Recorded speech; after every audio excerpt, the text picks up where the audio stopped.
Welcome to the Work Positive Podcast with your host, executive coach, and culture architect, Dr. Joey Faucette. Discover strategies and tactics that work positive as Dr. Joey talks with industry leaders who create a positive work culture that attracts top talent and reduces team turnover. Discover how you can create a work positive culture that increases productivity and profits. Here's your host, Dr. Joey.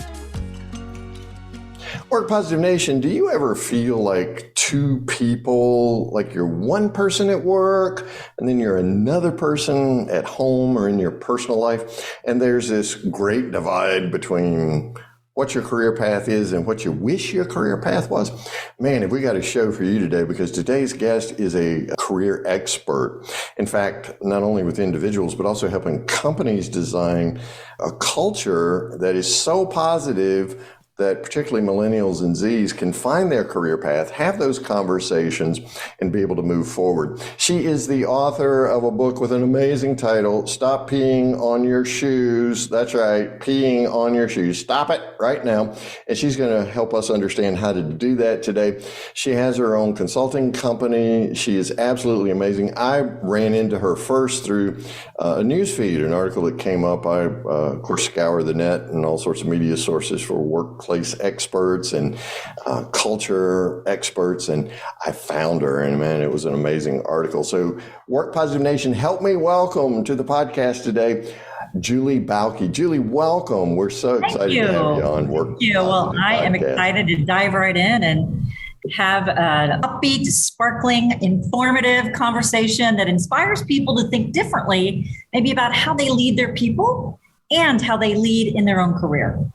Yeah, so there's that twofold piece we were talking about earlier, and that is how you lead yourself, right? Right. And then how you lead others. So in thinking about teams and those top talent attraction factors, let's say, Julie, that I'm out there looking for work right now, because I think, 400 million Americans are, 40 million. Anyway, lots of us have resigned over 2022. Let's say I'm out there looking for work. How can I identify some of those characteristics of teams that have top talent that I'm going to want to work with? So the first thing I want to do is sort of set the stage, how we got here. Because I think that's really important, because our perspective on this whole topic varies, depends on what generation we're in. And so you and I are old enough, I'm going to assume, to remember the days. I prefer mature enough. Yes, mature, wise, wisdom. We have to remember the days when you first started in the workforce, your goal, your only goal, was to get on with a big company and hang on for dear life for 40 years to get to the goal line. And anything less, you were in danger of being deemed a job hopper. So for a variety of reasons that most people know, we are quite the opposite of that right now. And so in fact, back then, you could leave work at 5 or 6 or whenever, and then not think about work until the next day, unless you carry that briefcase of paperwork home. Technology changed that significantly, because you became tethered to your job 24/7, to your clients, to your boss. And so that line between work and home began to blur. Then along comes COVID, which sends everybody from a physical workspace back into their home workspace, into a home. And so the line pretty much went away. And so our ability to, even though it wasn't healthy, but our ability to be two people, a different person in both places, and then to leave that work persona at the door when we left at 5 o'clock went away. Yeah. And this has created all kinds of challenges for people as they look at, what do I expect from work? And then here come the millennials and Gen Z who say, no. You're doing work all wrong. We're not going to do it the way you did. We're going to work to live and not live to work. And we still have a lot of boomers and older Xers in charge, and they're just clutching their pearls and can't believe that people don't want to do things the way they did, the way we did. And so culture starts at the top. What sort of attitude toward the relationship between, let's call them employees and leadership or management, is the leader of the organization looking at it as, I'm in charge, I know everything because I have the title in the big office and you don't. And if you don't like it, you can leave. There was, back in 2008, after the recession, or during the recession of 2008, entirely different because everybody was so afraid that they hung on to their jobs and put up with everything. Yep. Now we potentially are heading into another recession, but the rules of the game have changed. And so as a job seeker, you first have to decide what is most important to you and what do you want out of work. Some people, they want benefits, a great salary, and the ability to forget about it after 5 o'clock. Sure. That's okay. Other people want to have their personal values aligned with their workplace, their employer's values. That's okay too. And so from a job seeker perspective, you always have to get crystal clear on what it is you want from work, what you expect out of work. What role does work play in your life? And once you get grounded in that and get clear on what you want, it is easier then to go out and find it. So a team I want to serve on may be different from a team that someone else wants to serve on because it all begins with me. I've got to define what it is I want to work. Yes. Wow, how do I want to work? What it is I want from work, that alignment with my personal values and the organizational values. And then therein lies my filter through which I find those top talent teams to which I'm attracted. Right. And it also drives what questions you're going to ask in the interview. Really sort of, it creates your framework or your filter. And then you can then, let's say a company contacts you on LinkedIn. I mean, LinkedIn has changed the game completely. Sure. And if anybody who's on LinkedIn, you are always in play, always. So a company contacts you and they're interested in talking to you. First thing you do, anybody who's paying attention to, you research the company, go to Glassdoor, go everywhere you can think of, connect with people who used to work there to understand what it's like to work there. And then you say to yourself, does this sound like a place I can be successful and happy? So to do this, it really demands that you go through the interview process and understand that you and the employer are really on equal footing. And just as if they're deciding they believe you can be successful and that you're a fit for them, you're also deciding whether they're a fit for you.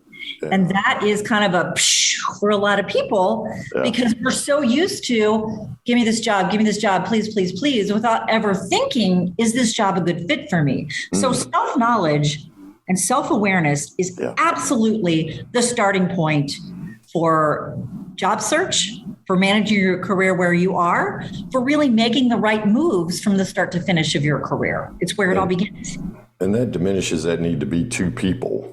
Because my self-awareness, I understand myself. So it's almost like, Julie, I've got to interview myself first. Exactly. And say, what's important to me? Though.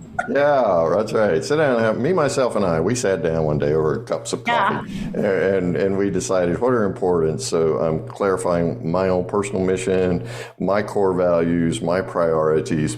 And then I look for teams and companies that I'm attracted to for that, and therein lies the top talent. Now, Julie, I'm thinking those same attraction factors become the way that the company reduces team turnover or the way that I can find a culture in which I fit better for a longer period of time. True? Yeah. And like we've talked so far about the job seeker or employee side of the table, it really has to also be true on the other side. And, the leadership, appropriate, let's just say functional, effective leadership styles it's different than it used to be. And thank God, right? Because we've moved away from that command and control, top down. You morph to fit us. I saw this stat the other day that said by the year 2030, it was 74% of the people in the workforce are going to be Gen Z and millennials. 74%? 1.5% are going to be boomers. And That's 8 years. And that seems like a long time away, but you and I both know it flies. And so that next month. It's creeping over to where the boomer way of leading, which we cling so firmly to in a lot of cases, is going away. And so companies, from a cultural standpoint, if you're clinging to top down, I'm the boss, I've got the fancy office and you don't, so you'll tell me what to do. And if not, get out of here. It's, you're going to lose your good people. And the person who pops to mind right now is Elon Musk. When he came out a few weeks ago and said, get back in the office, I was like, that is a huge mistake for about 5 huge reasons. Yeah. People aren't going to say, okay, they're going to go, see ya. And they are. Exactly. And so you can't, back 20 years ago, we kind of did what we were told. And these younger generations are saying, no, culture matters, career development matters, my path matters, recognition, flexibility, those things matter more than money do. Yeah.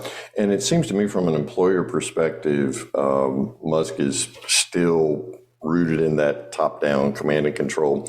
And there's this division back to the work and personal life, right? Task versus people. And so caring for people today seems to be the cream that's rising to the top of work culture. Yes, absolutely. I mean, you anything less than that, you are going to have, while you're working to pull people in the front door, they're leaving out the back door. Yeah, and your back door becomes like 3 times the size of your front door, right? It does. I mean, you have to when you look at your hiring practices, you have to think about the people you're trying to attract, the people you currently have that you're trying to keep. So if the people you're trying to have, if they look at, you're offering all this great stuff, including nice raises and, bigger salaries to the people you're trying to pull in the front door, they're going to sit there and they're going to be like, what am I, chopped liver? And they're leaving. Yeah. And so you've got to be in recruiting mode with the people that you want to keep. It's not enough to get them to show up on day one, but what are you doing through that entire process, through their entire their entire experience with you? And the problem is leaders aren't prepared to lead that way. Yeah. Yeah. It's almost like, okay, I've been paying you for X number of years. You just keep doing your job, right? And exactly. I prefer the marriage metaphor. My wife and I celebrate 40 years this fall. And one of the ways that we've done that is we continue to date. We make time for each other. We make sure, because we both evolved greatly over 40 years. I mean, I'm a far better man after living with her for 40 years, right? And I'd like to think she's a far better woman. But we both morphed and changed and evolved. We'd like to think matured. And so that seems to be a great metaphor for how companies and teammates can relate with each other. Is what's your current stage of maturity? What are you interested in next? And so from an employer perspective and a leadership perspective that you're talking about, there's that constant investment, because if you give the signing bonuses and things like that to the new employees, well, the current teams are going to find out about that, right? And say, what's in it for me? Yeah. Interestingly, it's one of the things I've talked to a lot of people lately who are like in their 50s, mid to late 50s, and they're saying, my company doesn't think that at this age and stage in my career, I'm going to go anywhere. So they're pretty much ignoring me. Like, she's been here 20 years. Where's she going to go? Oh, no, that is not true. Because what's interesting, Dr. Joey, is that the desires of the younger generation are not that different than the older generation. It's just now they have leverage. There has been a survey out for decades that asked, what is it? Ask employees, what do you want at work? What's most important to you? Salary was halfway down the list. And this is 20 some years ago. Then they asked managers, what do you think your people want? Salary was at the top of the list. Wow. And so the data has been there for a very long time. It's just that leverage has shifted because we do have a talent shortage. And then the work personality of the younger generations, they're rejecting that. And so employers were able to be like, what? I didn't know that. but if they'd been paying attention, they would have, because their attitude has been, okay, go ahead and go. I'll just replace you. Well, you can't do that anymore. Ain't necessarily so, is it? Yeah, no. Yeah. So the reality is the managers perceive one thing and the employees are living in another. That's a huge disconnect challenge. How can leaders, managers overcome that challenge? So one of the things that leaders seem to be really hesitant to do, and this popped up during COVID when everything was all up in the air, when employers were being saying go home, but some of them didn't have the technology to support that, and everybody was trying to figure it out. Who's a essential worker, who isn't? It was a mess. And then when you start talking about coming back to work, what we found is that the companies who were the most effective were the ones who actually asked their people for their input. Now, Julie, there's a novel idea. Ask the people. Yeah. Involve the people. Get a committee of people who are smart, creative, hard workers, self-aware, have the pulse of the organization, and have them put together here's what we think works best. They're the ones doing the job. Ask your front line. Thank you. And so when you translate that, so there's a lot of ways to do that. So COVID was just an example. So employers are at the very top, wringing their hands, looking at everything from a boomer perspective, saying, well, in my day, and everybody gets back to work. And the disconnect was huge. And the higher up in the organization the leader was, the bigger the disconnect, because a lot of times the middle managers kind of know what's going on. I mean, they're aware. So when it comes to culture, career, those sort of things, there are a few things that companies can do. One is called the stay interview. We hear about an exit interview. Right. Why are you leaving? Why don't you have stay interviews? Why are you staying? Why is it, if you are still, you're still here, what is it about working here that keeps you here? Would you recommend this place to your friends, to the people you care about? What can we do to retain you? What is it that you are looking for that maybe you're not getting or not getting enough of? There's a bunch of questions you can ask. Sure. I think the fear is a lot of times managers are afraid to ask because they feel like if I ask and they answer, I'm compelled to do something about it. Yeah. So I'd rather go la, la, la, la. It's a lot easier, right? That I don't know what's going on. And, then hope for the best and just keep working over there. And it's just, I shake my head when I hear about some of these things that employers are doing. One organization I know of, they put an employee team together to figure out kind of the return to work strategy, the work from anywhere strategy, the hybrid strategy, led by their HR person who's super great and progressive. And they came and presented it to senior management. Senior management goes, yeah, we're not going to do that. We're not going to do any of that. And you don't have to do it all, but you have to listen, and you at least have to get, keep your ego and your arrogance in check, and know that the people doing the work, they're the ones who most know what's necessary to keep things running and to keep the customers happy. And there's just this ego, this arrogance we get that, well, I have a bigger job, therefore I am here because I am smarter than you are. And it's just, the more you create, the more you as a leader can create the kind of culture that says, yes, I'm in charge. Yes. The final decision is mine, but I want to know what you think.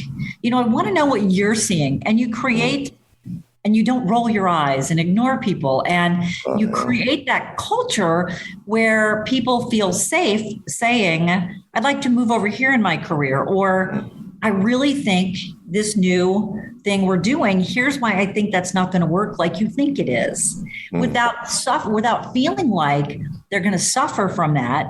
Yeah. From, like if I say I'm in marketing, I'd like to explore operations, all of a sudden I'm not going to get the good marketing projects anymore. And so all of this starts at the company level, and these companies, some of them, I can think of a few, that I'm very aware of who are very conservative and very top down. And they attract people who like that. But I fear for them that the number of people who will put up with that number is going to keep diminishing. Oh, it has. They just haven't gotten the news, Julie, that we've shifted from the ego economy to the we economy. Yeah. It's no longer about what you as the leader have done or can do yourself. It's more about what can we do together to achieve the company mission and everyone involved. So again, it's that redefinition of work that's going on. So one challenge is companies aren't listening. The antidote to that challenge is, listen and then pick one thing. Just one thing that demonstrates that you are actively listening and that you want to create a culture in which people thrive as opposed to an assembly line, where you're just putting together widgets. Yeah. I know of a company here in Cincinnati that is amazing culturally. And there are lines of people waiting to work there. Wow. And it's mostly referrals. So friends, relatives that know how much I love my job and I love this company. Sure. And it's a manufacturing company. And they have, like you talk about some of the professions where there's a real shortage, like welders as an example. They have plenty of welders. They have welders in line who want to work there. And it's really because they involve their front line in everything they do. And people are just thrilled to work there. And they don't have a talent shortage. And I've got to believe that that top talent's level of productivity and engagement is out the roof. Oh, yes, absolutely. And so the company was started by a guy who believes in this as a concept or a theory. And to prove it, he bought a company and instilled that culture and all of his concepts in that company. And it's been a crazy success. And he was able to sell it for multiple times of what he bought it for, because he created the type of culture that people are like, I want to work there. And people don't want to leave, So, and then people figure out pretty quickly whether they want to be there or not. The late Tony Hsieh, who started Zappos, one of his cultural tenets was, look, if you come here and you discover pretty quickly this isn't for you, I'm going to give you X dollars to go ahead and quit. Wow. Yeah. But think about that. You're making it easy for people who know they don't fit there to leave instead of trying to fit a square peg in a round hole. When I grow my front line, I'm growing my bottom line. Absolutely. Yes. I mean, they're the ones who are doing the work. And just because they don't have a college degree, maybe, it doesn't mean they don't have good ideas and they aren't really much more in touch with what's going on than someone at the top is. I always say it seems like the higher up you go in an organization, the thinner the air gets. It's just not getting to your brain. I don't get it. And it's just ego. It's ego. It is. And again, that shift from the ego economy to the we economy hasn't risen to the top yet. And so we surround ourselves in senior leadership with people who just tell us what we want to hear or they think we want to hear, as opposed to staying in touch with the front line. And that's what Tony did, in creating that culture. Stayed in touch with the people and invested in the people and seeing them as human beings as opposed to human doings. And so therefore the culture of the company got so great that Bezos had to buy it, right? It seems, to you and I talking here today, it's like, well, duh, that's such common sense, but it isn't, it isn't. As they say, common sense ain't so common. And I think that applies in management leadership. Yeah. That's exactly right. Well, again, we're surrounding ourselves in an echo chamber so that we're hearing our own voice resonating back to us. And we might see that bottom line slipping, but it's like, okay, we need to keep doing the familiar more and more and more. When this shift from the ego economy to the we economy is real. Julie Bauke is my guest today on Work Positive. And the BaukeGroup.com is her website. I hope you've been over there as you've been listening to this. Julie, let me ask you one final question. What's one thing, and let's do this from two POVs, what's one thing someone seeking a career change or job change today can do? And what's one thing an employer can do, a company can do to today to really have a dramatic effect on work culture, a positive effect? The first thing I would do from a job seeker perspective or someone who's considering changing jobs or careers is take a look back in your career. Take a look at every job you've ever had. And with every job, make a list. What did I like about it? What did I not like about it? What were the best parts of it? And when you do that for every job you've ever had, and then you gather all of those good things in one list, you are well on your way to describing the type of culture that you can be happy in and thrive in. And then you try to stay away from those things that were your negatives in all your jobs. Yeah. Start to create. So our process with clients, we call it think, plan, execute. So we believe you need to run your career management and job search with the end in mind. Start with the end in mind. So you want to think about it as a project. So in think, plan, execute, you're not even out there networking or doing anything until you get fully self-aware, put together a plan, and start to feel like you're narrowing in on what you want to do next. And so look at it as a project, and the project is your career.